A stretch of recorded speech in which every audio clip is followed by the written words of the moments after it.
If Photoshop is showing the error, the operation could not be completed, don't worry. This is usually a generic message, which means the real problem is often something simple in your layer, selection, or file settings. In this video, I'll walk you through the quickest fixes step by step so you can get back to editing fast. And if this helps, make sure to hit like and subscribe for more quick Photoshop fixes and tutorials. First, check the layer status.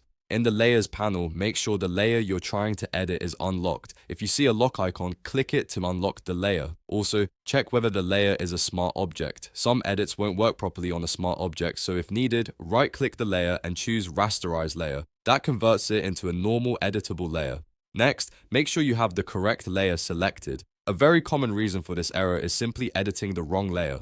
Click directly on the layer you want to work on, then try your action again. If you have many layers, zoom in on the Layers panel and double check you're not on a hidden, locked, or adjustment layer by mistake.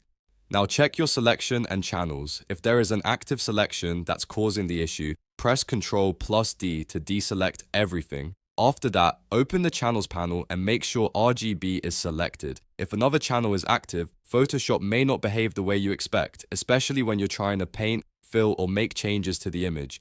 Then check the file mode.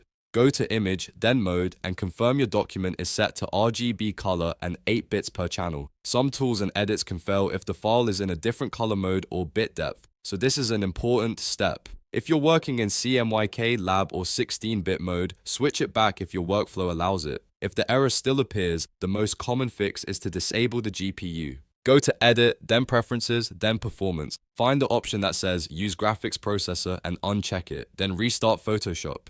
In many cases, this alone clears the error because some graphics cards or drivers can conflict with certain Photoshop operations. After restarting, try the same edit again. If it works, great. The issue was likely a GPU or layer mode conflict. If not, go back through the steps and recheck the layer, selection, and file mode one more time because one small setting can trigger this message. So to recap, unlock the layer, rasterize if needed, select the correct layer, deselect any active selection, confirm RGB is active, make sure the file is in 8 bits per channel, and disable the graphics processor if necessary. These quick fixes solve the problem for most Photoshop users. If this video helped, please hit like, subscribe, and leave a comment if you want more Photoshop troubleshooting guides. Thanks for watching, and I'll see you in the next one.